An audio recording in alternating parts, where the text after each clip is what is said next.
Class collection নিয়ে আমি বলতে চাই, আমি এটা আসলে এই কোশ্চেনটা চাচ্ছিলাম আপনার কাছে। ম্যাচিং এর ব্যাপারটা আসলে আমি কারোর সাথে কখনো ম্যাচিং করি না, ম্যাচিং সামাও হয়ে যায় কিভাবে জানো। আসলে অনুভূতি তো এটা প্রকাশ করার মতো না, যেহেতু আমার প্রথম এই অনুভূতিটা আমি দর্শকের পজিটিভ নেগেটিভ নিজেদের ভালো লাগা সবকিছু মিলে ওই জার্নিটা শেষ হলোদের সাথে অবশ্যই থাকতে চাই, আরো ভালো কিছু কাজ করতে চাই। অনুভূতি অনেক ভালো। আজকে আজকে বেসিক্যালি এই দিনটার জন্য এতদিন ওয়েট করেছিলাম আমি। সো আজকের অনুভূতি বলতে গেলে আমার সুপার ক্যালিফ্রাজিলিস্টিক এক্সপিয়ালিডোসাস, এটা এক অনুভূতি। So amazing. আর ম্যাচিং এর ব্যাপার যেটা বললেন, ম্যাচিং এর ব্যাপারটা আসলে আমি কারোর সাথে কখনো ম্যাচিং করি না, ম্যাচিং সামাও হয়ে যায় কিভাবে জানো। সো ম্যাচিং হয়ে গিয়েছে এবং সো আই থিঙ্ক আমাদের আজকের দিনটা খুব ভালো কাটবে, বিকজ এটা অনেক স্বপ্নের একটা দিন ছিল। সো স্বপ্ন বাস্তবায়িত হয়েছে এবং আজকের এই দিনটাও হলো। সো আমি অনেক বেশি আশাবাদী সো সামনের দিনগুলো নিয়ে। আসলে অনুভূতি তো এটা প্রকাশ করার মতো না, যেহেতু আমার প্রথম এই অনুভূতিটা আমি এখনো একটা ড্রিমি একটার মধ্যে আছি। মানে সবার সাথে দেখা হচ্ছে, কিছু মানুষের সাথে দেখা হয়েছে যারা খুবই শ্রদ্ধেয় মানুষ। তো অসম্ভব ভালো লাগছে যে আমার প্রথম মুভিটা ওনারা দেখতে এসেছেন, আমি তাদেরকে সাথে নিয়ে দেখতে পারবো। এই ফিলিংসটা আসলে বলে বোঝানোর মতো না। যেহেতু আমাদের প্রথম সিনেমা, নতুন হিসেবে এক্সপেকটেশন ছিল, বাট আসলে এক্সপেকটেশন বাস্তবায়িত হবে কিনা সেটা নিয়ে কনফিউজ ছিলাম। বাট আমরা যেহেতু কাজটা ভালো করেছি সেই জায়গা থেকে একটা এক্সপেকটেশন ছিল আমাদের। সো ফাইনালি আমরা যেটা দেখলাম, আমরা ঈদের দিন থেকে শুরু করে আজ পর্যন্ত অডিয়েন্সের খুব ভালো সাপোর্ট পেয়েছি। ইনশাল্লাহ আমরা আমাদের জায়গা থেকে আমরা হ্যাপি এবং আমরা সিনেমাটা এখন বাংলাদেশ ব্যাপী রিলিজ করার প্ল্যান করছি এবং এটা আই থিঙ্ক বিভিন্ন কান্ট্রিতেও রিলিজ হবে, এই প্ল্যানিংও চলছে।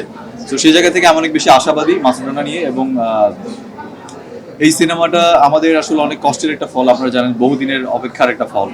সো সেই জায়গা থেকে আসলে যখন আমরা কোনো কিছুর জন্য অনেক বেশি ওয়েট করি, তখন আমাদের আসলে একটা চাহিদাটা অনেক বেশি থাকে এটার প্রতি, কারণ আমরা জানি যে সবুরে মেওয়া ফলে। সো মেওয়াটা অনেক খেতে মিষ্টি হয়, এটার জন্য আসলে ওয়েট করছিলাম। সো আই থিঙ্ক আমরা মিষ্টি মেওয়া খেতে পেরেছি এবং এবং সামনে আমরা এটা থেকে ইন্সপায়ার্ড হয়ে আর ভালো কাজ করব। অবশ্যই আমি মনে করি যে যখন আপনাকে কেউ প্রশংসা করবে যে আপনি ভালো করেছেন, আরো ভালো করতে পারবেন, তখন আপনার আই থিঙ্ক ক্যালিবারিটি স্কিল আরো বানাতে হবে। এটা একটু প্রেশার থাকে। আমি শুনতাম সেলিব্রিটিরা বলতো, আমাদের মেগাস্টার সুপারস্টার যারা আছেন সবাই বলতো যে এরপরে আরো ভালো কাজ করব এবং আপনাদের এক্সপেকটেশন ফিল আপ করবো। সো আমার মনে হয় যে তারা আসলে রাইট কথাই বলতেন। এটা আসলে এখন আমি বুঝতে পারছি যে যখন অডিয়েন্স কোনো কিছু সুনাম করে, তখন নিজের কাঁধে একটা প্রেশার পড়ে যে এর থেকে আরো বেটার কাজ করতে হবে যেন আরো বেশি সুনাম করে। আর সুনাম পেতে সবারই ভালো লাগে, তাই আমারও ভালো লাগে। বেসিক্যালি রাসেল রানা আমার নেম, আর আমি মাসুদ রানা টাইটেলে সিনেমা করেছি। সো আই থিঙ্ক দুটোই আমার সাথে আমি পছন্দ করি, দুটো নামই আমি পছন্দ করি। আর যেহেতু রাসেল রানা আমার বাবা মা দিয়েছেন, তো সেক্ষেত্রে রাসেল রানা ক্যারি করতে চাই। আর মাসুদ রানার নামটা আমার লাইফে একটা পার্ট হয়ে থাকুক, সেটা আমি চাই। আই থিঙ্ক এটা আমি গত 5 বছর আগেই কম্পিটিশনের মাধ্যমে নিজেকে দেখিয়েছি। তারা আমাকে চ্যানেলে থেকে একটা রিয়েলিটি শো হয়েছিল, সেখানে কম্পিটিশনে উইনার হওয়ার পরে আজকে এখানে এসেছি। সো আই থিঙ্ক তারা হয়তো মনে করেছিল আমি যোগ্য, তাই হয়তো আমাকে সিলেক্ট করেছিল। আর আমি আমার পার্সোনালি মনে করি যে আমি আসলে থাকে না যে প্রতিনিয়তই আমরা নতুন কিছু শিখি। সো শিখার কোনো শেষ নেই। আমি আজকে নিজেকে যখন পারফেক্ট মনে করি, কালকে হয়তো মনে হবে যে আজকে ইনপারফেক্ট ছিলাম, কালকে আর পারফেকশন বাড়াতে হবে। সো এটা থাকবে, এটা আসলে লার্নিং প্রসেস, পুরো লাইফটাই, হোল লাইফ লার্নিং প্রসেস, এটা থাকবে। সো যখন যেই মোমেন্টে আসি সেই মোমেন্টে নিজেকে পারফেক্টলি প্রেজেন্ট করা এবং নিজেকে ফিল করা যে আম দ্যাট ক্যারেক্টার, এটা ইম্পর্টেন্ট আই থিঙ্ক। এটা আসলে আমি বলতে চাই যে সবার ভালোবাসা, সবাই আমাকে যে উইশ করছে, সবাই থাকে না যে আলটিমেটলি তো যে যার মতো লাইফ লিড করে। বাট এই জায়গা থেকেও মানুষের ব্যস্ততার মাঝখানেও যখন আপনাকে নিয়ে মানুষের একটা কথা বলছে বা স্ট্যাটাস দিচ্ছে বা কমেন্ট করছে যে ভালো করছো, আরো ভালো ভালো করে এগিয়ে যাও, সো আই থিঙ্ক এটা আসলে অনেক বড় একটা পাওয়া। সো এই জায়গা থেকে আমি মনে করি যে কেউ যখন বলে যে সামনে সম্ভাবনাময়, এই কথাটা আসলে অনেক বেশি ইন্সপায়ার করে আমাকে। এবং আমি এই ধরনের কমেন্টগুলো পড়তে খুব ভালোবাসি, কারণ নিজেকে নিয়ে অনেক বেশি পজিটিভ কথা বললে আই থিঙ্ক এটা আমার ভবিষ্যতে কাজে আসবে। নিজের ব্রেন যখন শুনবে যে আমি নিজেকে নিয়ে পজিটিভ বলছি এবং সবাই বলছে, সো আই থিঙ্ক এটা আমার হেল্প করবে সামনে। অবশ্যই ভালো লাগছে। আর সেটা আমি যেটা বলবো যে জার্নি তো আসলে যে মুভি করলাম আমাদেরটা 5 বছর আগে শুটিং শেষ হয়েছে অলমোস্ট, কিছুটা বাকি ছিল।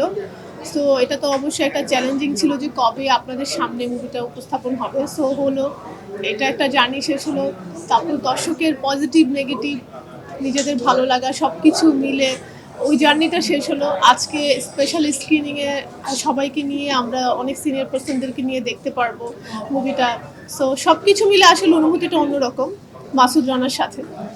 আমার চরিত্রটা অবশ্যই আমার কাছে চ্যালেঞ্জিং মনে হয়েছে, প্রত্যেকটা শটেই আমার কাছে চ্যালেঞ্জিং মনে হয়েছে, যেহেতু প্রথম আমার মুভি ছিল। এবং আমি যদি বলি যে একটা পাহাড়ের থেকে একটা সিন ছিল, ওটাও খুব চ্যালেঞ্জিং ছিল, ড্রাইভিং একটা সিন ছিল।